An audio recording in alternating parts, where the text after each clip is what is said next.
Now, every day, 31 people in the United Kingdom die from secondary breast cancer. Charities and campaigners are calling for better treatments for patients whose breast cancer has spread. One hospital on Merseyside, the Clatterbridge Cancer Centre, has the country's first male specialist secondary breast cancer nurse. And he's been talking to us about the work he does. I get up and come to work to fight for people's mums, people's sisters, people's wives, people's daughters. Morning, Anne. Morning, Phil. And I have a mum, a wife, a sister, a daughter, and if they're not worth getting up and fighting for, then I don't know what is. My name's Phil Walker, and I'm a metastatic breast cancer clinical nurse specialist here at Clatterbridge. Once upon a time, metastatic would be a terminal prognosis of potentially a very short period of time. But due to the advancements in treatments, we are able to offer a lot more treatments at a lot later stages to patients who are more unwell. What's come with that is obviously the fact that they are living longer, which means they do need that support for a longer period of time. I know you keep saying no, but you know, if there's anything I can get for you, and I mean anything, a bacon butty, a cream cake. I always wanted a job that just helped people. But when it came to my school work experience, I think at the age of 15, my school had arranged for me to go to McDonald's.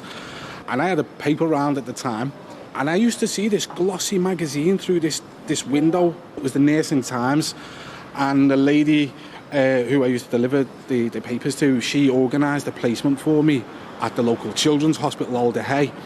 And it was the most fantastic experience.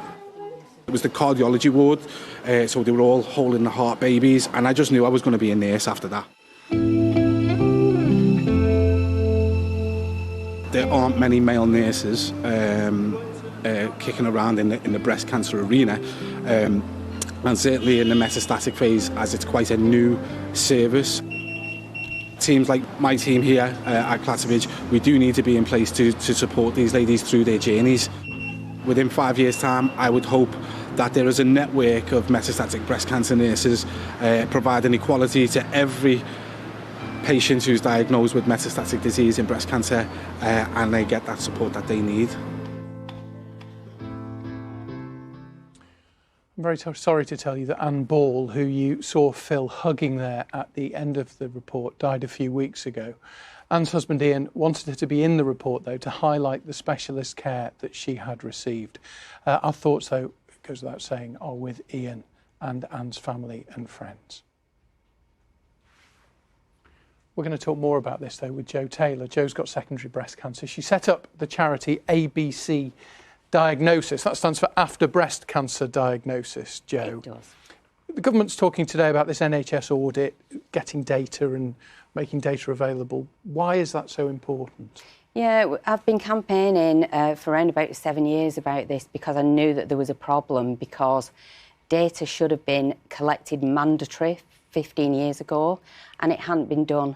So it's really important that, you know, we are counted.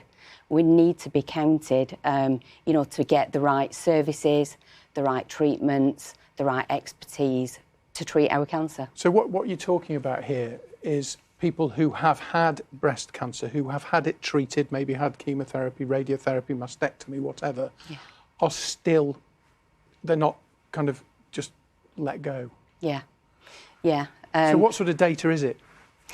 It's collecting data about us. You know, what we need is information about our breast cancer type, when we develop secondary breast cancer. You know, age is a big factor in it. Younger people sometimes don't get the right treatments, and older people as well. But, you know, we need all this data collecting so that that information is there to help with clinical trials, with research, with better drugs. All these things matter. Yeah, and when I said let go, I know people, you're not forgotten. I mean, I know you still get checked, and the NHS does look after you.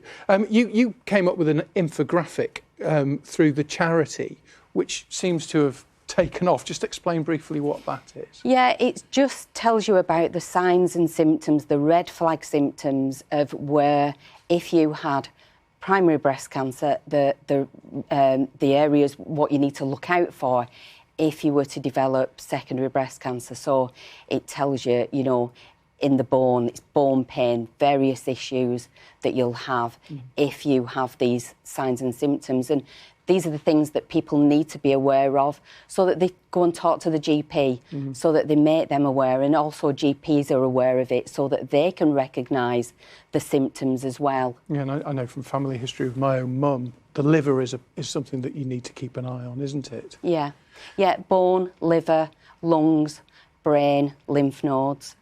These are all the areas where it can you know, travel to. It's important, isn't it? And there are no doctors here to speak. I'm sure many of them do talk about this, but it's so important that they make patients aware. I think we need an open conversation with, you know, our clinical teams, and they need to make patients aware of that, you know, because otherwise we haven't got that knowledge. So how do we, you know, recognise these symptoms within our own bodies? And tell me about yourself. I mean, as I mentioned at the beginning, you have secondary breast cancer. How are you, first of all? Yeah, I'm living well, good quality of life. I've been living with it for the last 7 years on first-line treatment, which means that I go and have treatment every 3 weeks at the Christie, you know, and living well. But, you know, I'm probably one of the lucky ones, you know, with a 2 to 3 median life expectancy. It's quite brutal having secondary breast cancer for some disease types, because there are around about 12 different breast cancers within breast cancer. And just quickly tell us, it was very important for people. I mentioned your charity, I mentioned your infographic, ABC Diagnosis. What's the website if people want to look? Yeah, it's abcdiagnosis.co.uk. And also we have a campaign as well, which is MetUpUK. So metupuk.org.uk, and there is a campaign called Darker Pink, #DarkerPink. OK, it's a lot of websites. Yeah. But I guess they can find them all if they go to abcdiagnosis.co.uk. Brilliant. Jo, thank you very much for coming in. We really appreciate it, and all the very best. Thank you. Thank you, Jo.